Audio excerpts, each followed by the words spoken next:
ప్రభు శిష్యులు అనే ఈ శీర్షికలో మనం ప్రభు శిష్యుడైన పేతురు గారి యొక్క వ్యక్తిత్వాన్ని, శ్రేష్టతలను అధ్యయనం చేస్తున్నాం. ఆయన అనేకమైన ఆత్మీయ పాఠాలు సంఘానికి కొన్ని వందల సంవత్సరాలుగా ఆయన జీవితం అనేక మంది భక్తుల నోట వినపడుతూనే ఉంది. వాళ్ళందరూ మనకు అద్భుతమైన మాదిరి. ఈ రోజున ప్రతి వ్యక్తిలోనూ ఏదో ఒక భేదం పెట్టుకోవడం, ఏదో ఒక ఆటంకం ఉండడం, ఏదో ఒక పక్షపాతం, ఇవి కనిపిస్తూనే ఉంటాయి. అందున ఒక యోధా జాతికి చెందిన వ్యక్తి అన్యుల ఎడల ఎలా ఉండాలి చెప్పాడు ఆయన 10వ అధ్యాయంలోని అపోస్తుల కార్యాల గ్రంథంలో.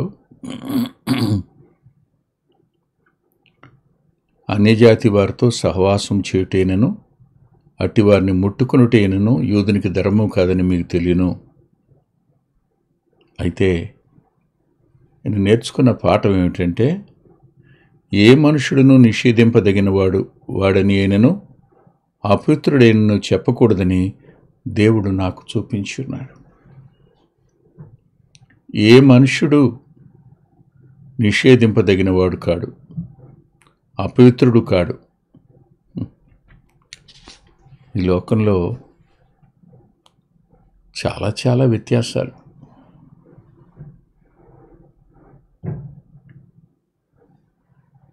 ప్రతి తరగతికి చెంది ప్రతి వ్యక్తిలోనూ ఒకరిని తక్కువగా చూసే భావం, ఒకరిని నీచపరిచే భావం, ఒకరిని హీనంగా చూసే భావాలు ఉన్నాయి, కనిపిస్తున్నాయి. కానీ అందరినీ సృజించినవాడు దేవుడేనని, అందరిలో ఉన్నాయి రక్తమాంసాలేనని, అందరిలో తన ఆత్మనుంచినవాడు ఆయనేనని, తను సృజించిన ఆత్మనుంచినవాడు ఆయనేనని గుర్తించకపోవడం యుగాల నుండి సమాజంలో గుడ్డితనాన్ని రాజ్యమేలేట్టు చేస్తున్నాడు అపవాది. దీనికి మీరు ఎన్ని పరిష్కారాలు చెప్పినా చెప్పండి, కానీ కళ్ళెవరూ తెరుచుకోరు. నేను ఫలానా అని నువ్వు అనుకుంటే, నువ్వు కట్టుకునే బట్ట నువ్వు అనుకున్న వాళ్ళు పండించింది కాదు. నేను ఫలానా అని నువ్వు అనుకుంటే, నువ్వు వేసుకుంటున్న మందులు నీవు అనుకున్న వాళ్ళు తయారు చేసినవి కావు. నేను ఫలానా అని నువ్వు అనుకుంటే, నువ్వు తింటున్న అన్నం వాళ్ళు పండించింది కాదు. ఆలోచించు ఒకసారి. అయినా నేను గొప్ప అనే భావం, నాకంటే ఇంకా దిగువవారు ఉన్నారనే భావం, ఇవన్నీ సమాజాన్ని ఏలుబడి చేస్తూ ఉండగా దేవుడు తానే ఒక ప్రేమ సామ్రాజ్యాన్ని స్థాపించాడు. ఆ ప్రేమ సామ్రాజ్య విస్తరణ యూదులలో ప్రారంభమై అది సమరయాకు వెళ్ళి అక్కడి నుండి అన్యుల వరకు ప్రయాణం చేసింది. ఈ ప్రయాణం చేసిన క్రమంలో కనిపిస్తున్న సత్యం ఏమిటి? పేతురు గారికి దేవుడే నేర్పించినటువంటి అవసరమైన కనులు తెరిపించే నిజాలేమిటి, వాస్తవాలేమిటి అంటే, ఏ మనుష్యుడు నిషేధింపదగినవాడు కాడు. ఈరోజు ఒక మాట వినపడుతుంది. ఆ కంపెనీలో, ఆ కాలేజీలో ఫలానా వారికి మాత్రం ఉద్యోగాలు వస్తాయన్నాయా అన్నారు. నిజమా అనుకున్నాను నేను. నిజమేనట్టు. అంటే మిగిలిన వారు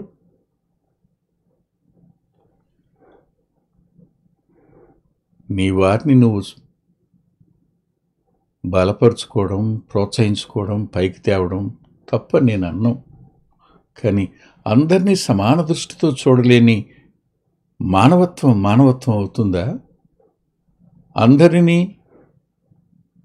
సమానంగా చూడలేని దైవికమైన భక్తి అవుతుందా? కాదు కదా. ఈ ప్రేమ సామ్రాజ్య విస్తరణ విస్తరిస్తున్నప్పుడు ఇలాంటి వారందరూ వ్యతిరేకులు అవుతారు, సందేహం లేదు. ఎందుకంటున్నానంటే, ఇదే పేతురు గారు కొర్నేలి ఇంటికి వెళ్ళాడని, వెళ్ళి వాళ్ళకి సువార్త చెప్పాడని, వాళ్ళని యొప్పేలో ఆ సీమోని ఇంట భోజన పంక్తిని కూర్చుననిచ్చాడని, తాను కూడా అక్కడికి వెళ్ళి అలా చేశాడన్నప్పుడు కోపం వచ్చింది. ఖచ్చితంగా వాళ్ళు ఏమన్నారో చూడండి. 11వ అధ్యాయం 3వ వచనంలో 2-3 పేతురు యెరూషలేమునకు వచ్చినప్పుడు సున్నతి పొందినవారు, నీవు సున్నతి పొందని వారి వద్దకు పోయి వారితో కూడా భోజనం చేస్తూ అని అతనితో వాదము పెట్టుకునిది. ఇది ఈనాటి సమస్య కాదు, ఆనాటి నుంచి ఉన్న సమస్య. సమాజంలో ఈ సమస్య కొనసాగుతూనే ఉంది. గత రాత్రి 2 పిల్లలు నన్ను కొన్ని ప్రశ్నలు అడుగుతూ వచ్చారు. అందులో ఒక మాట అన్నారు. ఏమన్నారంటే, పెదనాన్న, మరి ఒకప్పుడు ఈ సాంఘిక దురాచారాలను రూపుమాపడానికి కొంతమంది సంఘ సంస్కర్తలు ఉన్నారు కదా, మరి వాళ్ళ ఏరియా అని అడిగారు. వాళ్ళ ఏరియా ఆ రోజుల్లో ఆ సంఘ సంస్కర్తలను బలపరిచినటువంటి ప్రభుత్వాలు ఉన్నాయి. ఆ సంఘ సంస్కర్తలకు భద్రతనిచ్చిన వ్యక్తులు ఉన్నారు. కానీ ఈ రోజున సంఘ సంస్కరణ అనేది లేదు. సమానత్వాన్ని గురించిన ఆలోచన ఎక్కడా కనిపించదు. విచిత్రం. దేవుని సంఘంగా పిలువబడుతున్న క్రైస్తవుల్లో కూడా ఆ సమానత్వ భావం లేదు, లేనేలేదు. అందుకనే ఆదివారం లైవ్లో 1-2 సార్లు, మంగళవారం బైబిల్ స్టడీలో కొన్నిసార్లు చెప్పటం జరిగింది. ఈ రోజున హృదయపూర్వకంగా చెప్తున్నాను, కొన్ని స్థలాలకు వెళ్ళడానికి మనసు ఒప్పడం లేదు దేవుని వాక్యం చెప్పడానికి. కారణం చెప్పనా? అవన్నీ కుల సంఘాలైపోయినాయి. ఒక కులానికి సంబంధించిన చర్చ్ అది, అంతే. ఇది లోకానికి మనకి ఏం వ్యత్యాసం ఉంది? సంస్కరించడం ఎలా? రూపాంతరం చెందవలసిన వారు కేవలం సంస్కరించడం దగ్గర ఆగిపోతే, సంస్కరించబడడం అనేది మార్పు కాదు. రూపాంతరం చెందడం, మారుమనసు పొందడం అనేది నిజమైన మార్పు అది. కానీ విచిత్రం ఏమిటంటే, ఇవాళ ఎటు చూసినా ఈ వాదోపవాదాలే, మాట్లాడిన వారి మీద దాడి జరగడం, ఇవన్నీ చూస్తున్నాం. దుఃఖం అనిపిస్తూ ఉంది కూడా. యూదులు పేతురుతో వాదం పెట్టుకున్నప్పుడు అతడు వారికి ఇచ్చినటువంటి ఎక్స్ప్లెనేషన్లో కొన్ని మాటలు నేను మీకు చెప్తాను, దయచేసి మీరు చూడండి. అతడు ఏమని వారితో చెప్పాడు అనంటే,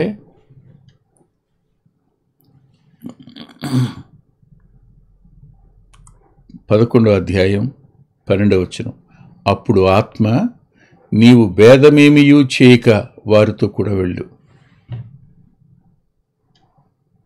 నువ్వు భేదమేమియూ చేయక వారితో కూడా వెళ్ళు. ఇవాళ ఈ వచనాన్ని గుర్తు చేసుకుంటే వారు పేతురు మాట విన్నారు, ఆత్మ యొక్క నడిపింపుకు తమ అంగీకారాన్ని తెలిపారు. అంత మాత్రమే కాదు, ఇంకొక విషయం కూడా నేను మీతో చెప్పాలి. అదేమిటంటే, ఒకసారి దయచేసి మీరు చూడండి, 10వ అధ్యాయంలో 43 వచనం. అదేమిటంటే,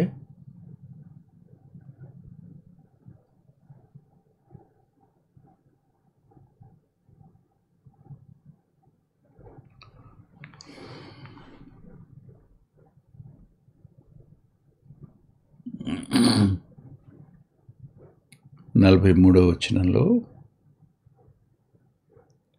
ఆయనందు విశ్వాసముంచువాడెవడో వాడు ఆయన నామము మూలముగా పాపక్షమాపణ పొందును. పాపక్షమాపణ అనేది విశ్వాసం ద్వారా మానవ జాతి అంతటికీ అందాలి అన్నది దేవుని చిత్తం. ఆ వర్తమానం పేతురు గారు చెప్తూ ఉండగా ఆశ్చర్యం జరిగింది. అదేమిటంటే, వింటున్న వారందరి మీదకి పరిశుద్ధాత్ముడు దిగడం. అది 44వ వచనం.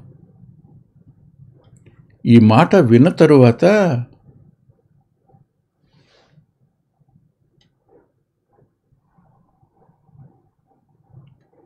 నలభై 46లో పేతురుతో కూడా వచ్చిన విశ్వాసులందరూ, యొప్పే నుండి పేతురుతో కూడా విశ్వాసులు కూడా ప్రయాణం చేసి వచ్చారు, వారందరూ విభ్రాంతి నొందారు అని రాశాడు. విభ్రాంతి నొందటం మాత్రమే కాదు, ఇలా అన్నాడు.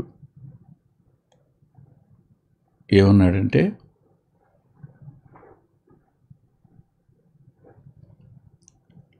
47వ వచనం. మనవలే పరిశుద్ధాత్మను పొందిన వీరు బాప్తిస్మం పొందకుండా ఎవడైనను నీళ్లకు ఆటంకం కలుగు చేయగలడా అన్నాడు. వీరికి ఆటంకం కాదు, నీళ్లకు ఆటంకం కలుగు చేయగలడా అన్నాడు. క్షణం ఆలోచించండి. పేతురు గారు పరిశుద్ధాత్మ దేవుడు అనుగ్రహించబడడం ద్వారా వారు మనతో సమానులయ్యారు. వ్యత్యాసం ఏమీ లేదు. అందుకనే పైన 34లో అంటాడు, దేవుడు పక్షపాతి కాడని నిజంగా గ్రహించానంటాడు. దేవుడు పక్షపాతి కాడు, అందరినీ సమానంగా ప్రేమించేవాడు, అందరికీ సువార్త సమానంగా అందజేసేవాడు, అందరూ అంతటా రక్షించబడాలని కోరుకునేవాడు, అందరూ రక్షించబడడానికి అవకాశాలు ఇచ్చేవాడు. పక్షపాతి కాడు. భేదం చూపలేదు, ఆటంకం చూపలేదు. ఏ వ్యక్తి అపవిత్రుడని కానీ నిషేధింపదగిన వాడు కానీ కూడా చెప్పకూడదని నేర్చుకున్నాడు. ఈ పాఠాలు పేతురు జీవితంలో అద్భుతాలు. మరో మాట కూడా నేను మీకు చూపించాలి. పేతురు యొక్క అభిప్రాయంలో కూడా వ్యత్యాసం వచ్చింది. కానీ ఇంకా చాలామంది అభిప్రాయాల్లో ఆ మార్పు రాలా. ఇంకా అదే దానిలో కొనసాగిపోతున్నారు. పేతురులో వచ్చిన మార్పుని నేను మీకు చూపిస్తాను. అపోస్తుల కార్యాల గ్రంథం 2వ అధ్యాయంలో వాళ్ళు అడిగారు మేమేం చేయాలి అని.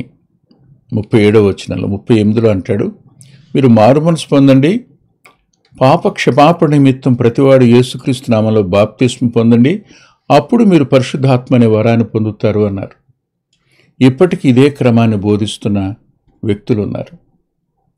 దీని మీదే సిద్ధాంతం కట్టిన వ్యక్తులు ఉన్నారు. మారు మనసు, పాప క్షమాపణ నిమిత్తం బాప్తిస్మం, ఆ తరువాత పరిశుద్ధాత్మ కోసం కనిపెట్టడం అనే బోధ చేస్తున్న వ్యక్తులు ఉన్నారు. కానీ పేతురు గారు కొర్నేలి ఇంటిలో దాన్ని మార్పు చేసుకున్నవాడుగాను, అంగీకరించిన వాడుగాను కనపడతాడు. వీరు వాక్యం విన్నారు, మారు మనసు పొందారు. ఎందుకంటున్నానంటే కొర్నేలికి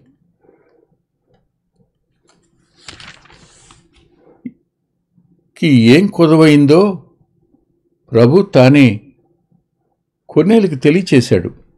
ఆ మాట మనం పేతురు గారి మాటల్లో విందాం. దయచేసి అపోస్తుల కార్యాల గ్రంథం 11వ అధ్యాయం 12వ వచనం చూడండి. 12వ వచనం, 13, 14 వచనాలు. అప్పుడు ఆత్మ, నీవు భేదమేమీ చేయక వారితో కూడా వెళ్ళి నాకు సెలవిచ్చెను. ఈ 6 సహోదరులు నాతో కూడా వచ్చిరి. మేము కొర్నేలి ఇంట ప్రవేశించితిమి. అప్పుడు నువ్వు యొప్పేకు మనుషులను పంపి పేతురు అని మారుపేరు గల సీమోనును పిలిపించుము. నీవును నీ ఇంటివారును ఏ మాటల వలన రక్షణ పొందుదురో ఆ మాటలు అతడు నీతో చెప్పును. ధర్మకార్యాలున్నాయి, ప్రార్థనలున్నాయి, భక్తి ఉంది, కానీ రక్షణ లేదు. ఇప్పుడు అతడు పాప క్షమాపణల గురించి చెప్పిన తరువాత వాళ్ళ అంతరంగాల్లో పశ్చాత్తాపం కలిగింది. కలుగు చేయడానికి పరిశుద్ధాత్ముడు వాళ్ళ మీదకి దిగాడు. ఇప్పుడు చెప్పండి, వారు ప్రభువును అంగీకరించారు, తరువాత పరిశుద్ధాత్ముని చేత వారు సంధించబడ్డారు, ఆ తరువాత బాప్తిస్మం తీసుకున్నారు. ఇప్పుడు ఇంతకుముందు చెప్పినటువంటి క్రమానికి దీనికి వ్యత్యాసం లేదా? పేతురు అంగీకరించాడు, కానీ నేటి దినాన్న దీన్ని సంస్కరించుకోవడానికి అనేకులు నేటికి ఇష్టంగా లేరు. బాధగాను దుఃఖంగాను ఉంటుంది. ఇవే మాటలు పదే పదే చెప్తూ వారు పరిశుద్ధాత్మని గురించి బోధించడం ఈ 10వ అధ్యాయం దగ్గరికి 11వ అధ్యాయం దగ్గరికి రాకపోవడం నేటికి జరుగుతూనే ఉంది. పేతురు గారు తాను చెప్పాలనుకున్నాడు, మొట్టమొదటిగా మారు మనసు పొందండి, అంటే పాప క్షమాపణ నిమిత్తం బాప్తిస్మం పొందండి, అడు తర్వాత పరిశుద్ధాత్ముడు అనే వరం మీకు అనుగ్రహించబడుతుంది, ఇస్తాడని చెప్పబోయాడు. కానీ మారు మనసు గురించి మాట్లాడుతూ ఉండగానే పరిశుద్ధాత్మ దేవుడు వారి మీదకి దిగడం, వారు పశ్చాత్తాప్తులు కావడం, ఆ తరువాత బాప్తిస్మం రావడం. ఇప్పుడు చెప్పండి, పేతురు గారు తన తప్పును తాను గ్రహించి తన స్టేట్మెంట్ని తాను సరిచేసుకోవడానికి మనసు కలిగిన వాడుగా, శ్రేష్టమైన గుణలక్షణం కలిగిన వాడుగా ఉన్నాడు. ఈ రోజున అది లేదు కదా. దేవుడు పక్షపాతి కాడు. ఈ మాటలు లేఖనంలో పదే చెప్పబడ్డాయి. కానీ ఆయన అందరినీ సమానంగా ప్రేమించేవాడని, ఏ వ్యక్తి నిషేధింపదగినవాడు కాడని, ఏ వ్యక్తిని తక్కువగా చూడడానికి వీల్లేదని, అపవిత్రుడు అనడానికి వీలు కాదని, రక్షించబడక మునుపే వారిని గురించిన ఈ సందర్భం ఉన్నప్పుడు ఇవాళ మనం వేరు అభిప్రాయాలు కలిగి భేదభావం చూపడం అనేది దేవుని దృష్టిలో న్యాయం అవుతుందా, నేరం అవుతుందా? మీరే ఆలోచించండి. తలలో ఉంచండి, ప్రార్థన చేసుకుందాం. ప్రేమగల మా ప్రియ తండ్రి, పరిశుద్ధుడైన మా గొప్ప దేవ, కృపగలిగిన మీ హస్తాలకే వింటున్న మా ప్రియులను అప్పగించుకుంటూ మీ సన్నిధి వారి అంతరంగాలలో పక్షపాతం లేని, భేదం చూపని, తక్కువ చేయని ఆత్మ సంబంధమైన వ్యక్తిత్వాన్ని కలుగు చేసే కార్యం జరగనిమ్మని యేసుక్రీస్తు ప్రభువారి పేరట ప్రార్థిస్తున్నాం తండ్రి. ఆమేన్. ఆమేన్. ప్రభుచిత్తమైతే ఆదివారం ఉదయం 9:30 గంటలకి లైవ్లో కలుసుకుందాం.